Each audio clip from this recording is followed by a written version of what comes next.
I'd like to show you another example problem to illustrate how you can solve a thermal systems problem in Excel and use the Steam Tables tool that I've offered to you, all within Excel. This really doesn't mean that you shouldn't work also on solving these thermal systems problems with pencil and paper, because that's the way you'll be doing these in your quizzes and tests, and you want to get good at that as well.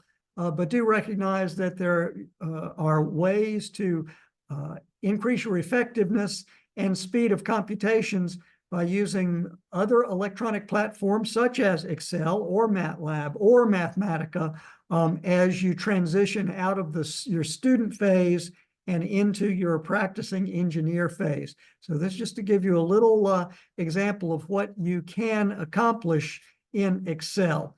So let's go ahead and get started.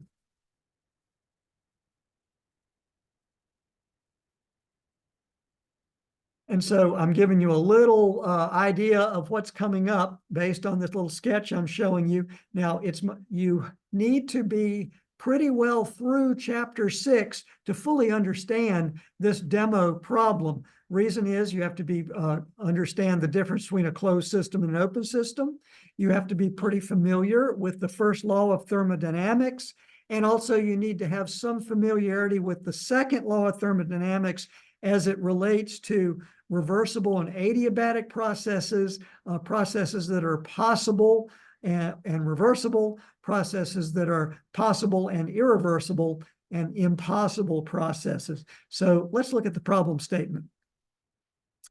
No, before we look at the problem statement, let's look at my objective for this video. One is I do want to illustrate sort of the basic problem-solving technique or approach that I hope you're developing on your own. You need to develop your own style, your own brand, but you're seeing my brand here. And then once we get into basically how would you solve the basic problem using Excel and the Steam Tables tool that I offer you in Excel as the starter point for your problem solution. Okay, here is the problem statement. I have a steady 2.5 kilogram per second supply of superheated steam available at 2.8 MPa and 275 degrees C. And the question is, what's the maximum possible power I can get using a fully insulated steam turbine with a discharge pressure of 300 kPa? So you might be thinking, oh, this sounds pretty easy. I can use the first law. I've got two independent properties at the inlet to determine the inlet enthalpy. Wow, the first law, all I need is H2. I've got the pressure. How can I get H2? Okay, that's where chapter 6 comes into play and your understanding of a reversible adiabatic process. So in other words, the maximum possible power that I can get out of running a steam turbine would be if the turbine is reversible and adiabatic. So you need steam properties to determine some of the properties, the needed property at the outlet state to get this problem solved.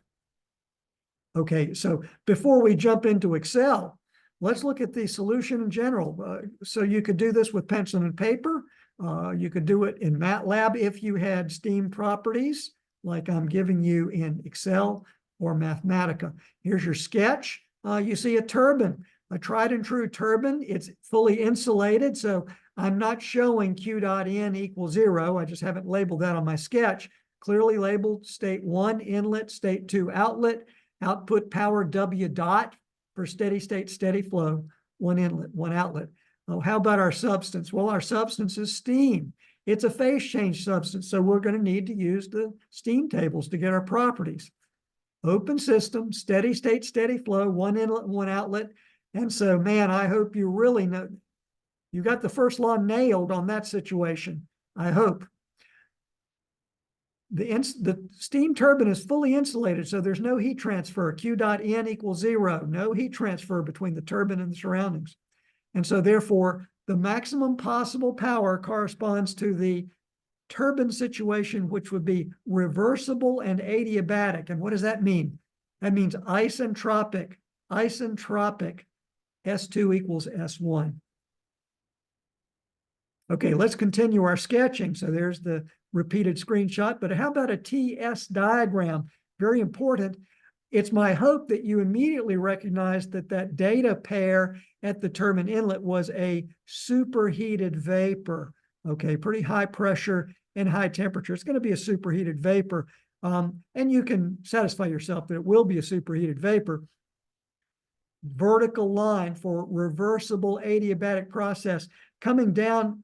And we think we're going to need to verify this, but we believe, at least based on this sketch, our state 2 is under the dome. It would be a saturated mixture at P2, 300 kPa. We're going to need to verify that. We just can't plop it down and continue on. We've got to verify that's true. So here's what we're going to do. We will determine H1 and S1 using the steam table, superheated steam tables.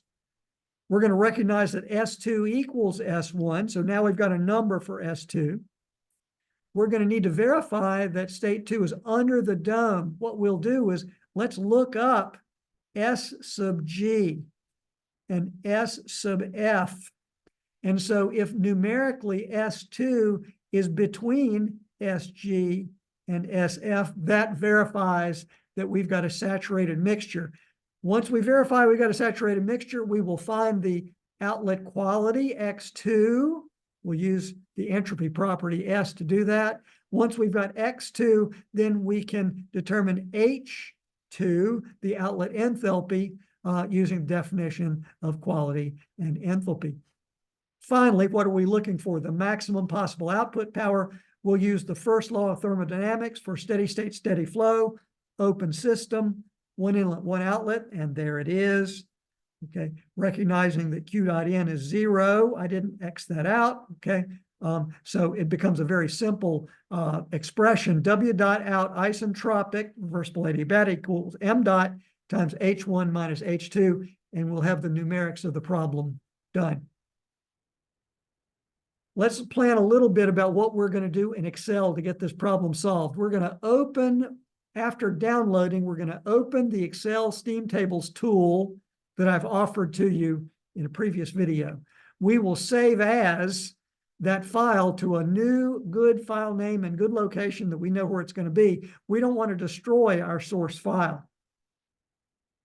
We're going to delete tabs within that source file, that new file that we don't need, to keep things simple. And we're going to try to remember to save our file frequently, which I tend to forget from time to time. We're going to create 2 new blank tabs. We're going to call one of them Demo Problem, and I've got my cheat sheet here. I'd better get my cheat sheet out, refresh my memory so I don't forget. Got it. And also a new tab called Solution. We're going to flesh out the Demo Problem tab with a sketch and a solution plan, sketches that we need. And then in the solution, we're going to work down the sheet. We'll start at the top, work down the sheet. We're going to type out little text remarks from throughout our work. And we're going to include units in all our work. And then we'll be done. Okay, this is my signal to go live. I'm always a little clunky here in doing this, but let's see if I can get it right. I just escaped out of PowerPoint, and now I'm at my browser, and I'm at J's Toolbox, jstoolbox.vt.domains. And so let's drop down this toolbox menu to Excel Docs. And now let's look at, we need to download our Steam Tables starting tool. Click on Excel Steam Tables. Okay, so this is a family of Excel files. And you will download, click download, you'll download Steam Tables Moran to get started. Okay, now I've already downloaded that. I possess this file. So I'm going to now go to Excel and I'm going to open that Steam Tables file. Steam Tables Moran and Shapiro. All right. Why will we open this? It's because we want to use this superheated vapor lookup tool in SI, and we want to use the lookup tool for saturation properties. We don't need the other stuff, so we can start deleting things we don't need. well, let's see, intro tab. We don't need that. I'm going to delete it. Right click on it and hit delete. I'm going to scroll all the way to the right on my tabs. Graphics, we don't need any graphics. Right click and delete. We don't need any English tabs. Right click and delete. Another English tab. Right click and delete. Don't need an English tab. Don't need English. Don't need temperature table English. Okay, let me scroll a little to the left. Still, property lookups English, don't need it.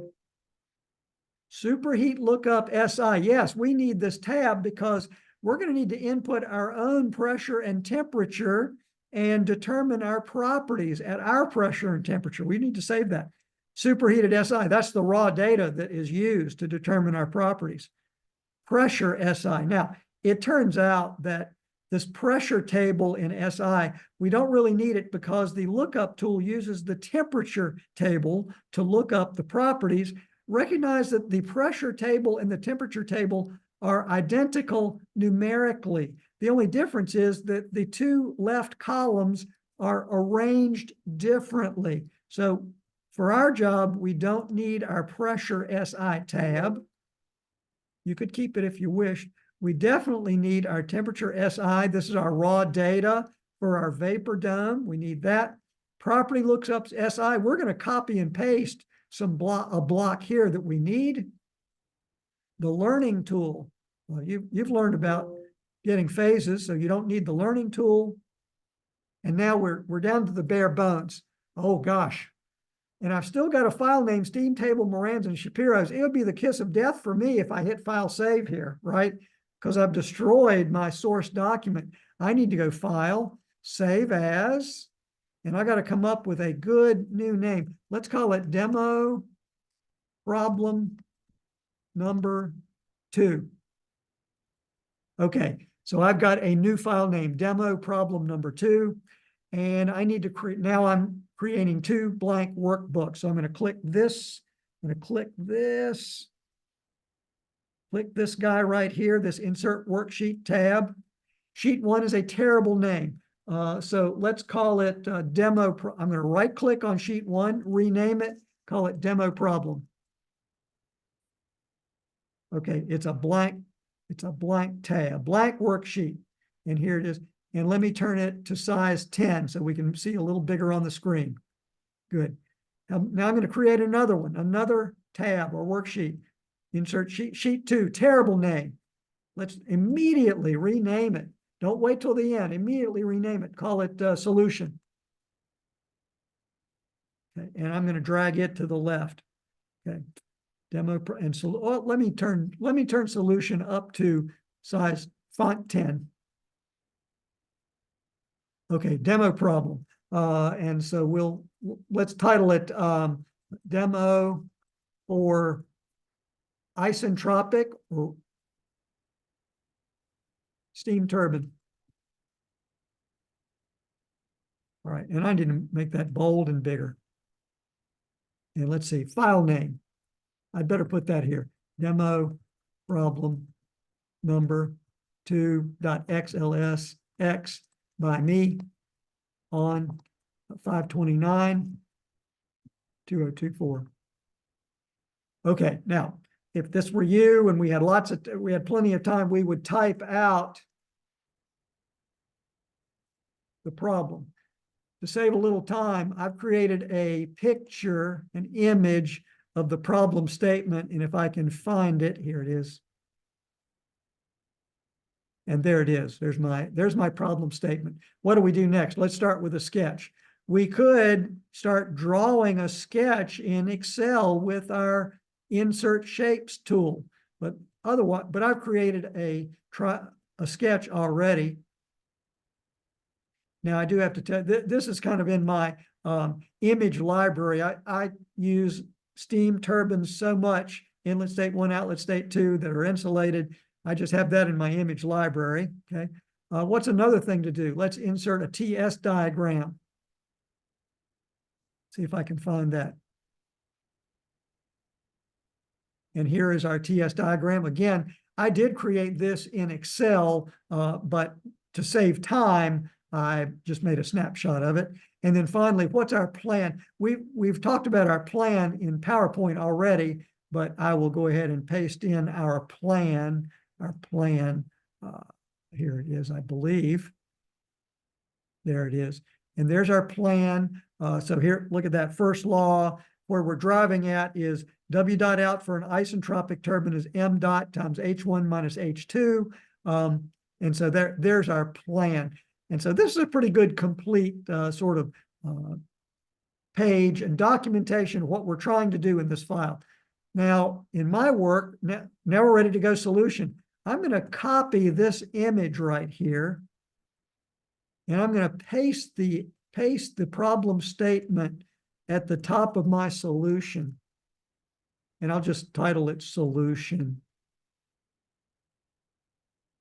But I like to paste my problem statement at the top of solution because it gives me visibility of the numbers that I've got to put in. So let's get started. Let's start at the inlet state. So let's type in, let's see, pressure. We're going to need pressure and temperature to get our superheated vapor properties. And what pressure do we use for the steam tables? Well, for the text. What do you use for the text steam tables pressure entry? You use bars.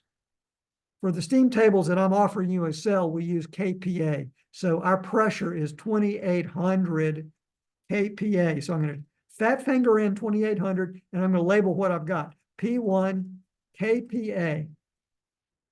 And since I just fat fingered in the number 2,800, I'm going to color that yellow. Temperature, 275. And then the same idea. I'm going to box it and color it yellow, call it T1 in degrees C. Okay. And so now we need our superheated properties. Let's go and let's look at our tool. Refresh our memory on our tool. Let's go to Superheat Lookup SI. I'm going to click down here. And oh, and here is a tool. It is a big block. It's a double interpolation block. Yikes. It's big. And here's where we put in pressure and temperature. Now, I could go through some complexities of copying and pasting this huge block of Excel over to the solution. But I want to suggest a simpler way for this problem. That is, if we can translate, if we can somehow get our pressure of, I forgot what it was already, 1,800 kPa into this cell and 275 degrees C in this cell, we can then get our properties right out of this tab and transfer them back to our solution. So let's do that. So instead of 157, let me hit my delete key. Now everything blows up. There's nothing in that cell now. So all the numerics in Excel are blown up. Let's create a simple formula that links the cell of our pressure in our solution tab into here. So I'm going to hit enter, hit the enter key. I'm creating a formula. I'm going to click solution. And I'm going to click on this cell A11 and enter. And look at that. I just transferred in to that cell the number 2,800. Let's do the same. And I turned it blue because it's like a transfer cell in my world. Okay. Temperature, instead of 367, I'll hit my delete key. Look at that. It blows all up. Let's get a formula, simple formula, equals. Let's find the temperature we need. There it is, A12. And hit enter. And there's our number. Wow, great. Okay, so this saves us from having to fat finger a constant pressure in twice. That's very bad. That's very bad in Excel to have to remember to fat finger in the same number in two places twice. That's why this transfer cell business is so valuable. Okay. Now, we don't want to just write down some numbers or even copy and paste them over to another tab. We want to link them. What do we need? We need H and we need S. So let's go back to our solution tab and let's say we need S1, and what were the units going to be? Kilojoules per kilogram degree K. And we need H1 in kilojoules per kilogram. How will we get these over here? Create a simple transfer formula. Equals, right? A very simple formula, equals. Let's go back to Superheat Lookup. We're looking for S1, and there it is. Since I've labeled the cells with text, It's easy to find it. H1, same idea, equals superheat lookup tab. Here's H right here. Enter. And so magically we have transferred our values. So let's write a little, I want to write a little note here. So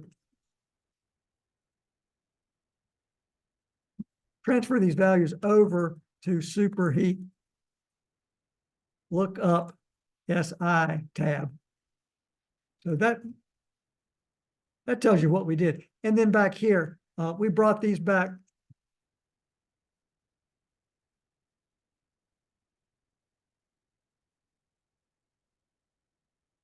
Transferred these values back from the tab, okay? Well, that's great, all right? So let's see. We're part of the way there. We've got H1. We're a good way in solving the problem. Let me check my cheat sheet to see how I'm doing, okay? So just pardon me a second, okay? Right, next thing. We know what P2 is. Let's look at our problem statement. So we've got H1. We need to flesh out the state 2. All we know is the pressure. So if we can enter the pressure, 300, that's going to be P2 in kPa.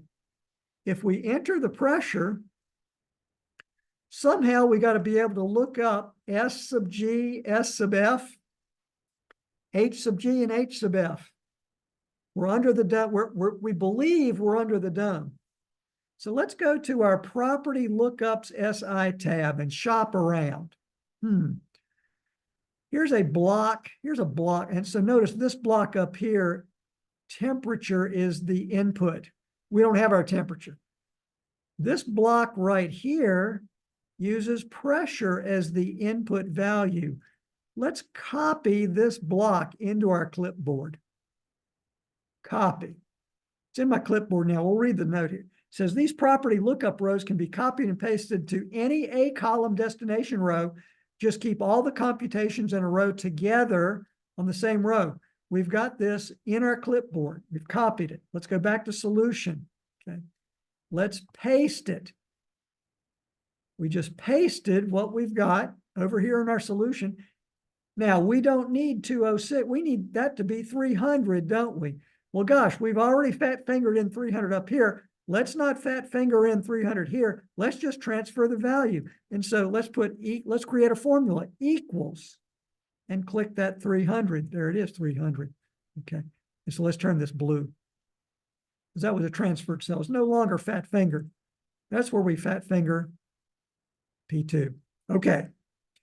Got it. Now, wow, look, we've got some cool things now. What do we need to do? We need SF1, that's kilojoules per kilogram degree K, and we need SG2, SF2. We're looking at state 2, SF2, and SG2 with the same units, kilojoules per kilogram degree K.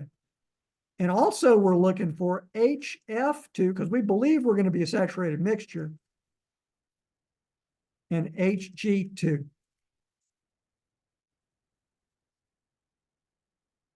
Can we find SF2? Here's SF. So I hit my equal sign, and I'm going to click this cell, and magically there's SF. Create another formula for SG, equals. Got to fish around SG. There it is, SG. Okay. HF2. Can I find HF2? Yes, there it is. HG2 equals. Let me be very careful. Notice here, here's an HFG. We don't want that. That's HG minus HF. We need HG. HG. That's the enthalpy of saturated vapor, 2724.89. Great. And so so I'm doing this in my work, so it makes it easy to fish out these numbers as I'm solving the problem. And when I come back 6 months later and somebody at my workplace has changed the pressure on me, all I need to do is, well, let's see what would change if somebody came back and said, oh, I forgot to tell you the pressure is 3,000 kPa instead of 2,800. All of a sudden, everything changed. It's so cool. All the numbers change. So let's go back to 2,800. Watch how these numbers change here. Okay, so that's kind of cool. So that's what enables you to create kind of template type solutions if you find you're going to have repeating problems over and over again. All right, I got a little off track. What are we doing here? We are trying to verify that we're under the dome at state 2. And so what is S2? Well, S2 is S1. So I'm going to create a formula here in A29. It's going to click on S1, and I'm going to call this S2 equals S1, and the units are kilojoules per kilogram degree K. Now, visually, how did we do? Well, here's SG, 6.9951. Here's S2, 6.47. Here's SF, 1.66. Sure enough, we can see with our eyes that S2 is in between SF and SG. So we verified that state 2 is a saturated vapor. Let me show you another logical test. I'm going to type out some text. Is S2 less than SG2 in order to verify saturated mixture? So that's just a question I'm questioning, okay? Here's how we can do this with math. We type out a formula, equals. Here's our logical test. Is S2, so just click on this S2 cell, and then type the less than sign, and then find SG2, click on that cell, and the return is true. So S2 is less than SG2, and Excel can verify that for us, but of course we did it with our eyes too. And so we can say we have verified that state 2 is a saturated mixture. Now that you verified that it's a saturated mixture, let's determine X2. What do we need to determine X2? What do we need to determine X2? Whoops. Well, we need, let's see, we need S2 that we see with our eyes. We need SG2, and we need SF2.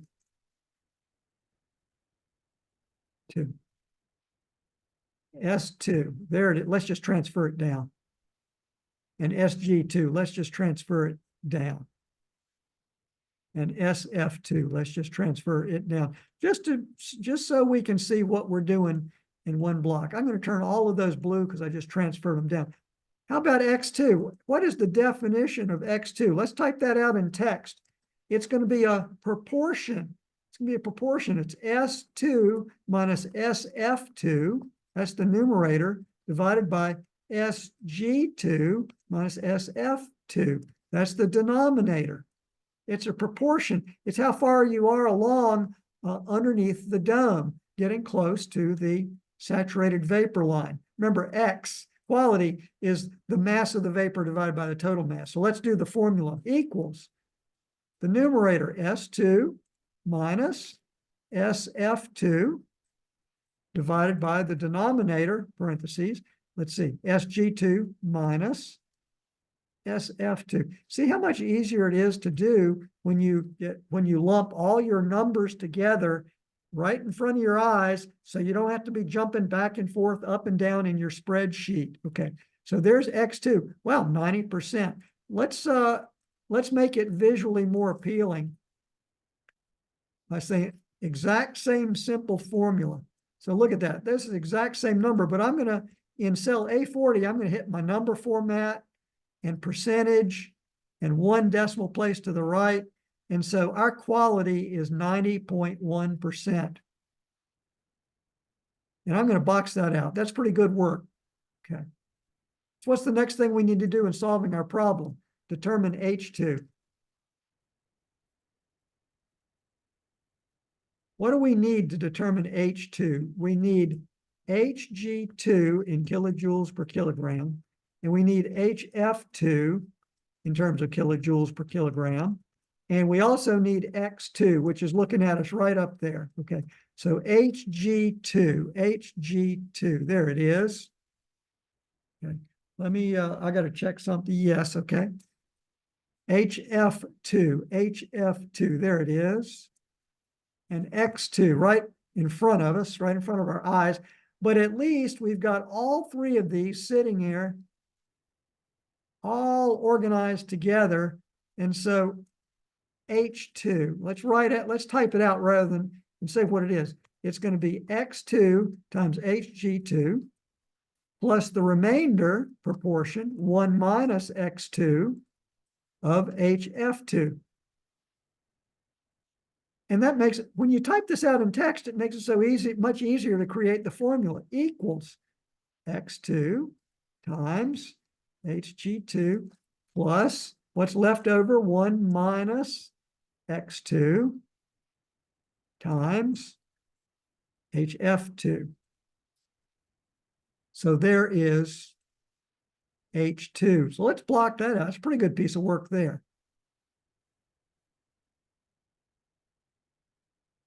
Last, we're going to use the first law for SSSF, one inlet, one outlet, insulated turbine. Okay. Okay, and so let's see. W dot. Let's move this down. What do we need? Let's look ahead before we write out the relationship for the first law.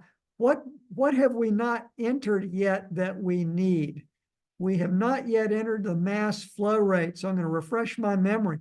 2.5 kilograms per second. So I need to fat finger in 2.5.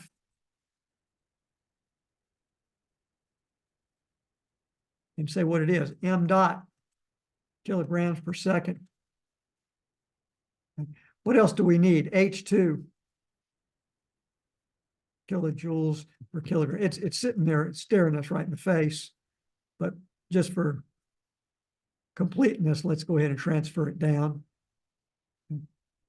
Need to drag that down. How about H1? Equals, see, I got to scroll up to get H1, don't I? I got to scroll way up here. There's H1.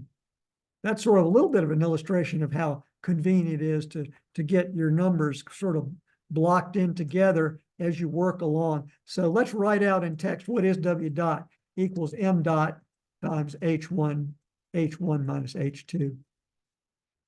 Okay, now we're on correct. Equals M dot times quantity H1 minus H2, close parentheses. Oh, and what about the units? Ooh, I didn't think about units. Kilowatts, right? So let's look at our units. Kilograms per second times kilojoules per kilogram. That's kilojoules per second. That's a kilowatt. How about in megawatts? W dot in megawatts. How would we calculate that? Well, it's a simple formula. It's equals whatever that number is divided by 1,000. Let's make it pretty. So make it 2 decimal places.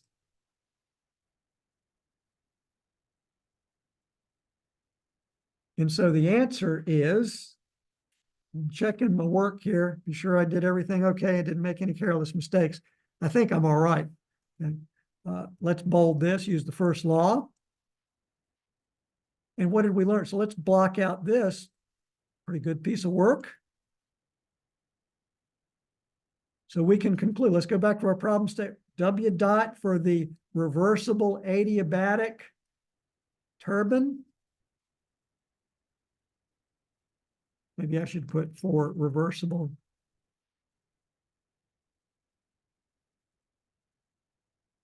Adiabatic turbine. That might help because that is what we did, right?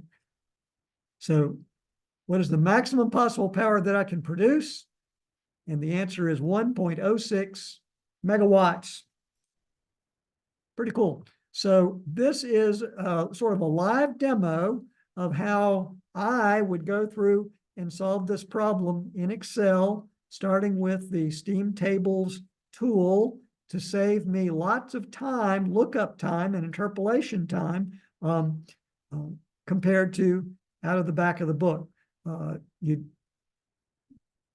me go back to PowerPoint and say a few more words about that. Okay, is that, let's scroll through. What did I do there? That's what we did our superheated vapor property evaluation. We transferred our data over to the superheat lookup tab and transferred that data back. That's why it's so neat and clean.